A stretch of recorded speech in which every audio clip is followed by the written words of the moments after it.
नमस्कार, सूजत समाचार में आपका स्वागत है। मैं हूं आपके साथ निशा शर्मा।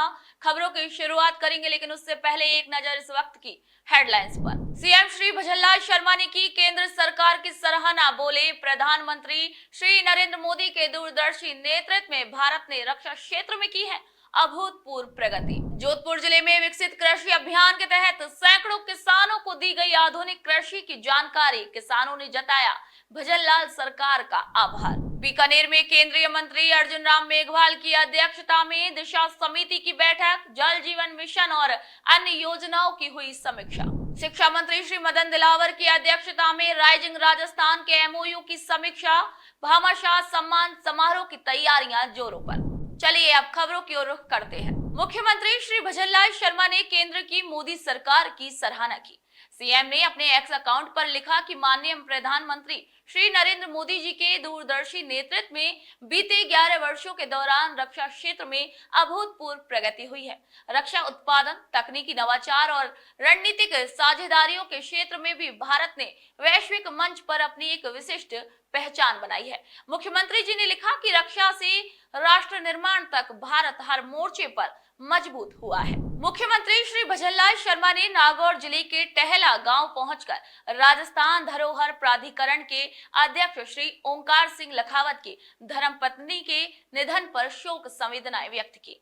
ये दौरा मानवीय संवेदनाओं का प्रतीक है, जहां राज्य के मुखिया ने निजी रूप से परिजनों से मिलकर दुख साझा किया। मुख्यमंत्री श्री भजनलाल शर्मा सोमवार को नागौर जिले के टहला पहुंचे। वहां उन्होंने स्वर्गीय रतन कंवर के चित्र पर पुष्प अर्पित कर श्रद्धांजलि दी और शोक संतप्त परिवारजनों से भेंट की। मुख्यमंत्री जी ने दिवंगत आत्मा की शांति के लिए प्रार्थना की और परिजनों को इस कठिन घड़ी में संबल प्रदान करने की कामना की। इसी अवसर पर कई जनप्रतिनिधि और प्रशासनिक अधिकारी भी मौजूद रहे। चलिए अब बात करते हैं जोधपुर की, जहां कृषि क्षेत्र में नवाचार और वैज्ञानिक तकनीकों को जन जन तक पहुंचाने के लिए विकसित कृषि अभियान की शुरुआत की गई है। आपको बता दें कि सोमवार को धवा, पीपाड़ सिटी और तीवरी ब्लॉक में 1406 किसानों ने इन कार्यक्रमों में भाग लेकर नई तकनीकों को जाना।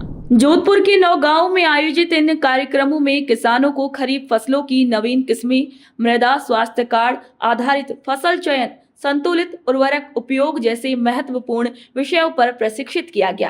कृषि विज्ञान केंद्र जोधपुर और काजरी के वैज्ञानिकों ने एक पेड़ मां के नाम अभियान के तहत पौधारोपण किया और पर्यावरण संरक्षण पर बल दिया। किसान जागरूकता की ये पहल राज्य के कृषि विकास को एक नई दिशा देने में सहायक सिद्ध हो रही है। बीकानेर से एक महत्वपूर्ण प्रशासनिक गतिविधि के तहत केंद्रीय विधि और न्याय मंत्री अर्जुन राम मेघवाल ने दिशा समिति की बैठक में 39 केंद्र प्रवर्तित योजनाओं की समीक्षा की। इस बैठक में जल जीवन मिशन और पीएम आवास योजनाओं सहित अनेक विषयों पर चर्चा की गई। बीकानेर कलेक्ट्रेट में हुई बैठक में अर्जुन राम मेघवाल ने जल जीवन मिशन की प्रगति की समीक्षा करते हुए अधिकारियों को समयबद्ध और गुणवत्ता युक्त कार्य सुनिश्चित करने के निर्देश दिए। बैठक में आरडीएसएस, पीएम सूर्य घर योजना, भारत माला परियोजना, पीएम मातृ वंदना योजना और प्रधानमंत्री फसल बीमा योजना पर चर्चा की गई। उन्होंने स्वच्छता, सीवरेज और गैस पाइपलाइन जैसे विषयों पर भी विशेष जोर दिया। और अब रुख करते हैं शिक्षा क्षेत्र की ओर, जहां सोमवार को शिक्षा मंत्री श्री मदन दिलावर की अध्यक्षता में राइजिंग राजस्थान के तहत हुए एमओयू की समीक्षा बैठक हुई है। इसके साथ ही 28 जून को आयोजित होने वाले राज्य स्तरीय भामाशाह सम्मान समारोह की तैयारियां भी जोरों पर चल रही हैं। बैठक में निवेश प्रस्तावों को धरातल पर उतारने और सैनिक स्कूलों की प्रगति पर चर्चा की गई।